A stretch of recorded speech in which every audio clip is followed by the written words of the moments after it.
ಬೆಂಗಳೂರಿನ ಐತಿಹಾಸಿಕ ಚಿನ್ನಸ್ವಾಮಿ ಕ್ರೀಡಾಂಗಣದಲ್ಲಿ ಕ್ರಿಕೆಟ್ ಪಂದ್ಯಗಳ ಭವಿಷ್ಯದ ಬಗ್ಗೆ ಇವತ್ತು ಒಂದು ಸಭೆಯನ್ನ ನಡೆಸಲಾಗಿದೆ.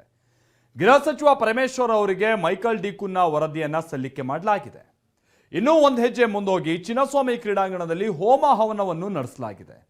ಸದ್ಯಕ್ಕೆ ಚಿನ್ನಸ್ವಾಮಿಯಲ್ಲಿ ಪಂದ್ಯ ನಡೆದರೂ ಪ್ರೇಕ್ಷಕರಿಗೆ ಅವಕಾಶ ಸಿಗೋದು ಅನುಮಾನ ಆಗಿದೆ.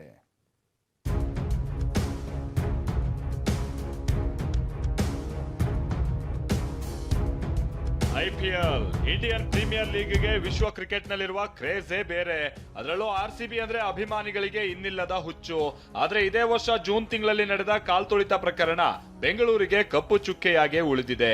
ಇದೆಲ್ಲದರ ನಡುವೆ 2026ರ ಐಪಿಎಲ್ ಪಂದ್ಯಗಳನ್ನ ಚಿನ್ನಸ್ವಾಮಿ ಕ್ರೀಡಾಂಗಣದಲ್ಲಿಯೇ ಉಳಿಸಿಕೊಳ್ಳೋದಕ್ಕೆ ಶತ ಪ್ರಯತ್ನ ನಡೆಸಲಾಗ್ತಾ ಇದೆ. ಅವ್ರು ಏನೇನು ಶಿಫಾರಸ್ ಮಾಡಿದ್ದಾರೆ, ಈ ಕಮಿಟಿ ಏನು ಫಾರ್ಮ್ ಮಾಡಿದ್ದಾರೆ, ಸೊ ಇವ್ರ ಜೊತೆ ಎಲ್ಲ ನಾವು ಅವ್ರ ಜೊತೆ ಚರ್ಚೆ ಮಾಡಿ ಏನೇನು ಶಿಫಾರಸ್ ಮಾಡಿದ್ದಾರೆ ಅದನ್ನೆಲ್ಲ ನಾವು ಒಂದು ಪಾರದರ್ಶಕವಾಗಿ ಅದನ್ನು ನಾವಿಲ್ಲಿ ಇಂಪ್ಲಿಮೆಂಟ್ ಮಾಡಿದ್ರೆ ನಮಗೆ ಅವಕಾಶ ಇರುತ್ತೆ IPL ನಡೆಸೋದಕ್ಕೆ.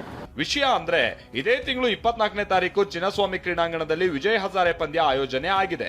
ಹೀಗಾಗಿ KSCA ಗೃಹ ಸಚಿವ ಪರಮೇಶ್ವರ್ ಅವರ ಅನುಮತಿಯನ್ನ ಕೋರಿದೆ. ಇವತ್ತು ಪರಮೇಶ್ವರ್ ಅವರು ಸಭೆ ಕೂಡ ನಡೆಸಿದ್ದಾರೆ. ಇದೇ ಸಭೆಯಲ್ಲಿ ನಗರ ಪೊಲೀಸ್ ಕಮಿಷನರ್ ಸೀಮಂತ್ ಕುಮಾರ್ ಸಿಂಗ್ ನೇತೃತ್ವದಲ್ಲಿ ಸಮಿತಿಯೊಂದನ್ನು ರಚಿಸಿದ್ರು. ಈ ಸಮಿತಿ ಚಿನ್ನಸ್ವಾಮಿ ಕ್ರೀಡಾಂಗಣದ ಸ್ಥಿತಿಗತಿ ಬಗ್ಗೆ ಪರಿಶೀಲನೆ ನಡೆಸಿದೆ.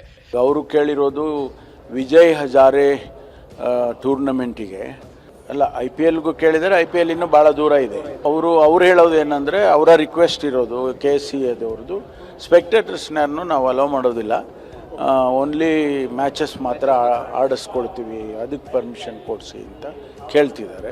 ಇನ್ನು ವಿಜಯ್ ಹಜಾರೆ ಟ್ರೋಫಿಯ ಪಂದ್ಯಗಳು ಯಶಸ್ವಿಯಾಗಿ ನಡೆದ್ರೆ IPL ಪಂದ್ಯಗಳನ್ನ ನಡೆಸುವ ದಾರಿ ಸುಗಮ ಆಗುತ್ತೆ.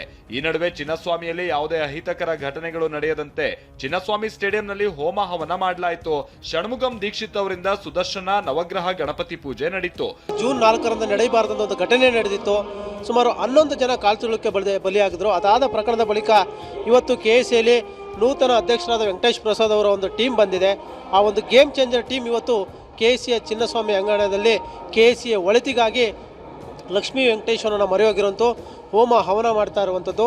ಒಟ್ನಲ್ಲಿ ಚಿನ್ನಸ್ವಾಮಿ ಸ್ಟೇಡಿಯಂನಲ್ಲಿ ಮತ್ತೆ IPL ಮ್ಯಾಚ್ ನಡೆಯುತ್ತಾ RCB ಅಭಿಮಾನಿಗಳಿಗೆ ಮತ್ತೆ ಆಟ ನೋಡೋ ಭಾಗ್ಯ ಸಿಗುತ್ತಾ ಅನ್ನೋದನ್ನ ಕಾದ್ ನೋಡ್ಬೇಕಿದೆ.